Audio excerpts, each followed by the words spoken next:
Hi, I'm Chad Finn, and you're watching The Huddle. This is a show where we'll bring you the highlights of the top high school football games in Eastern Massachusetts each week.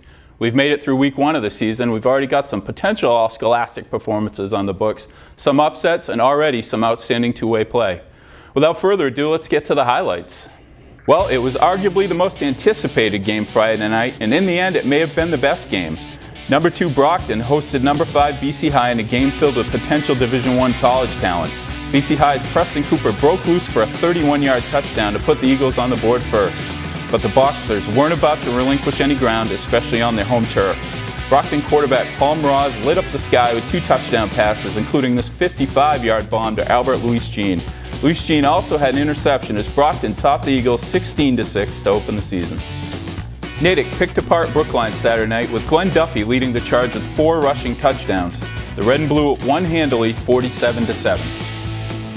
Okay, so maybe it's a little too early to be talking about all scholastics, but you have to admit Barnstable's DJ Crook is putting his name in consideration already.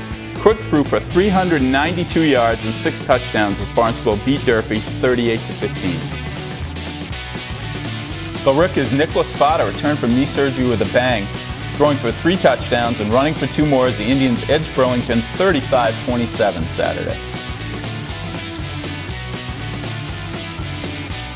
West Roxbury stormed past Boston English 32-0. The game was called in the 4th quarter after an English player went down with a concussion and had to be taken to the hospital.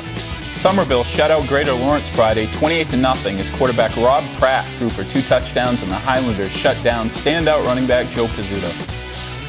The Walpole Rebels started life without graduated state all-time scoring leader Ryan Izzo, and it went well. Quarterback Troy Salvatore threw 2 touchdown passes and ran for another as Walpole beat Newton North at its new athletic facility 28-7.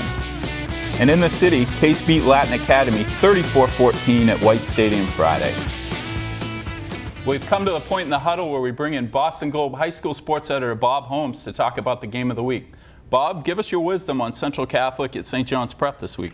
Fascinating matchup between 2 teams that not only compete on the football field, but also compete for a lot of the same kids to attend their schools.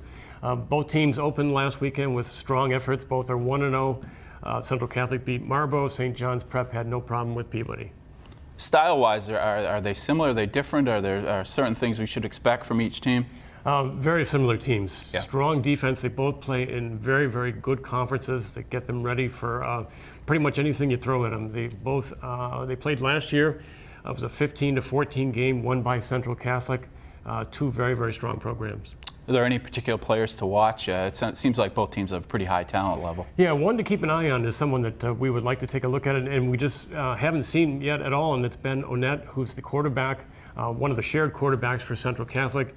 A transfer from DeMatha. High school fans will recognize that name as being one of the top high school programs in the country. Yeah. Got his papers from the MIAA on Friday, played Friday night in that win, did very well, also punts. He is definitely someone to keep an eye on. Well, that's a wrap on this week's edition of The Huddle. For all the latest on Eastern Mass football and more, check out boston.com/schools. I'm Chad Finn. He's Boston Globe High School sports editor Bob Holmes, and thanks for watching.